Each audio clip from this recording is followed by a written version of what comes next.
Like, we have this mentality that we need to get things done in order to be worthy.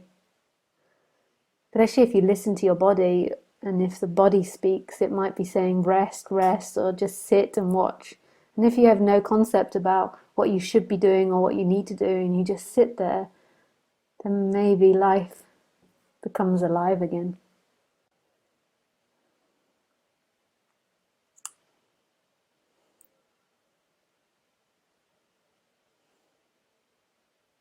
I mean, what is this life about? What's the point of all this work and all this struggle to get somewhere? And the problem with us as humans is we've mixed everything up. We get taught by society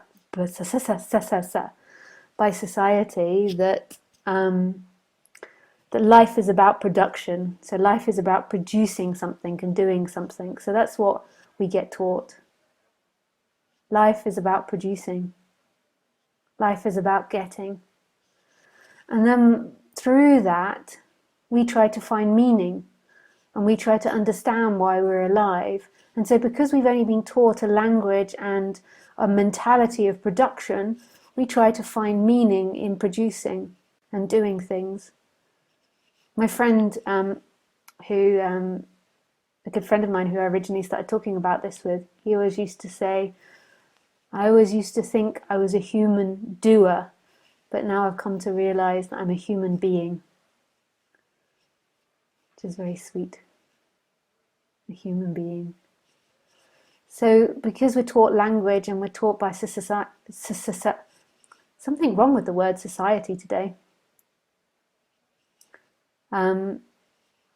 Because we've been taught by society that that we have to produce and we always have to do things, then that's what our meaning becomes. That's the way that we see life.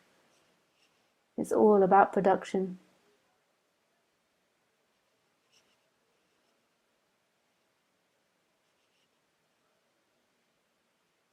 So our meaning is about getting something from this, doing something. So normally we fill our day always with activity. And when we don't have activity, we feel agitated. We feel like we're doing something wrong. But this is simply a conditioning from a society that needs people to work in order to grow. But what's the point? Why do we have to keep growing? Don't you have enough already? Isn't this enough? And it's such a trick because when the person separates and when the person gets into this mentality of always seeking for things in the future, then it begins to feel uncomfortable. So then when it stops producing and stops doing things, it feels uncomfortable. So it thinks that producing and getting must be the meaning. Hey, Jessie. Thanks, Jessie. I got a stutter today because I'm being lazy. I get into the lazy mood. Got to sit up and speak better.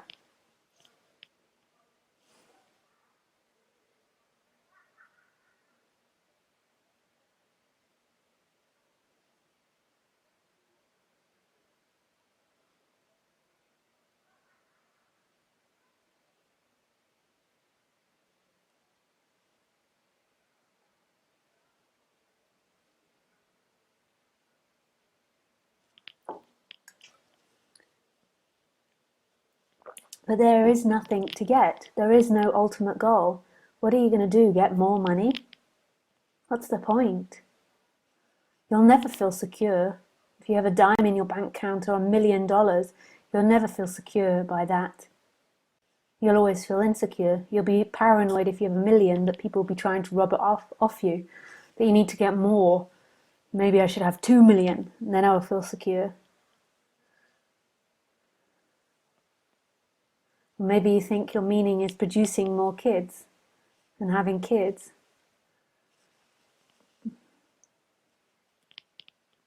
Until you have them. But it's life. A child there or not, it's all the same life. Nothing has more meaning. We're always looking for stories of more meaning, giving to us something we can get. We're trying to find meaning in a world that doesn't really exist. It was invented, the human world and the human mentality, in order to produce and to survive better. So we can't ever find our meaning or our source there, or our sense of completion there. Our thinking, our way of thinking, is always about producing, getting, doing.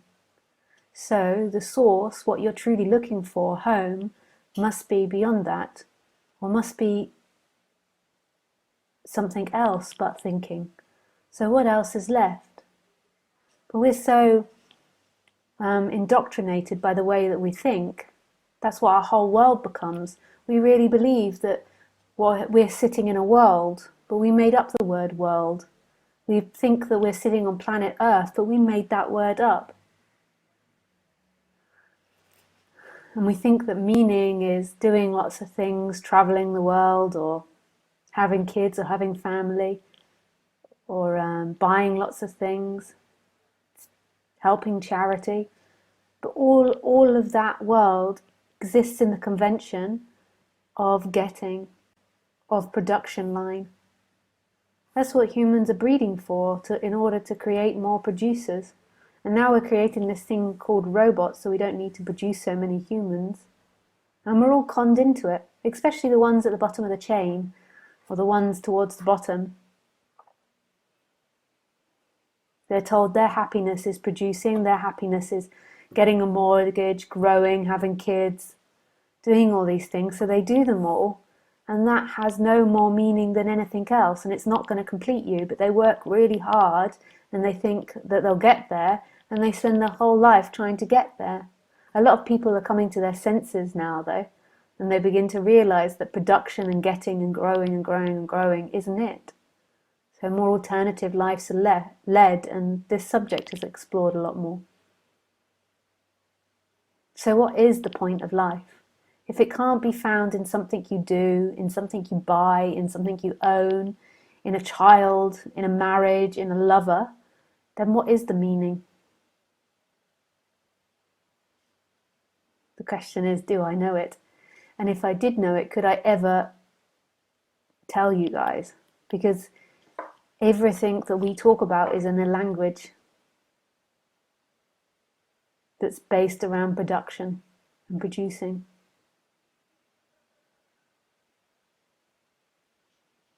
So all I can say really is, it's that which doesn't move. It's that which never leaves. And on the other side, it's all things that appear in it. What is she talking about? There is a home here that's so profound, and it's not really too much to do with the person, although it has huge, in fact it's got nothing to do with the person, but it has huge effects on the person. Seeing that that person who you believed you were, the thoughts, the ideas, the communication, that person was appearing in this and wasn't actually a separate experiencer. When you believe that person is a separate experiencer, then you're always suffering to this world.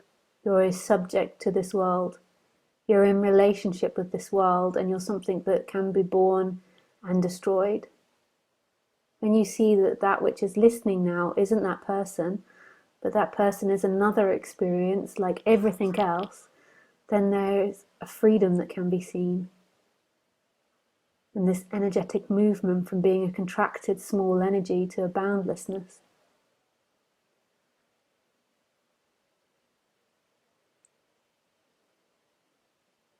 And who you truly are, what you truly are, is remembered, which is something that we in this life, or what we associate love with. Not romantic love, but love. Unconditioned love. Romantic love tends to be conditioned.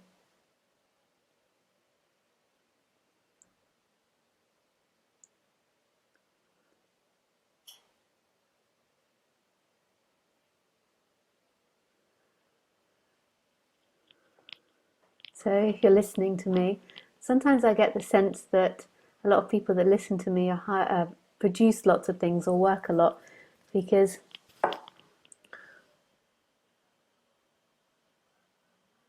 I think that one thing when people look at me and like about me is that I look normal. So I look like a normal producing human. But I'm not. I just look that way because that's the way this body looks. And I dress normal, mostly normal. I like to dress a little bit boyish, but mostly normal.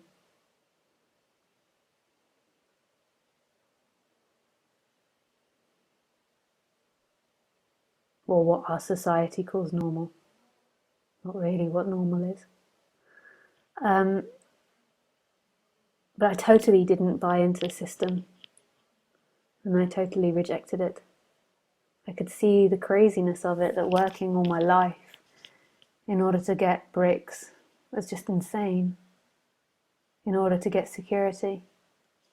And I just knew, even prior to that beginning, that freedom wasn't about what was peering. It wasn't connected. You know, I could have £200 in my bank and feel rich, and I could have £5,000 in my bank and feel poor. It wasn't connected to that.